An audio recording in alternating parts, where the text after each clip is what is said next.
Bumanat naman ang palasyo sa mga sinabi ni Attorney Nicholas Kaufman sa confirmation hearing. Kaugnayan ang pag-aakusa ni Kaufman na kumikilos raw si Pangulong Bongbong Marcos na ma-neutralize umano si dating Pangulong Rodrigo Duterte. Sa pahayag ni Palace Press Officer Undersecretary Claire Castro, sinabi niyang kalokohan daw ang pag-aakusa ni Kaufman sa Pangulo. Mukhang si Kaufman pa raw ang merong umunong severe cognitive impairment.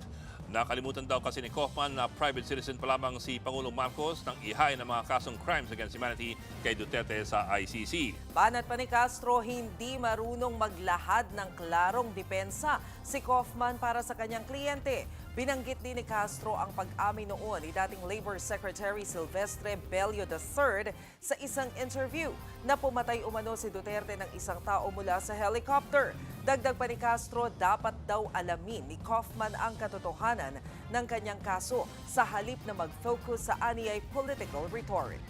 Mga kapatid, Ed Lingaw po, maging maalam at may pakialam sa mga napapanahong balita sa ating bansa. Para sa mas malilimang pagtalakay at paghimay sa mga issue at headlines, mag-follow at mag-subscribe sa social media pages ng News 5.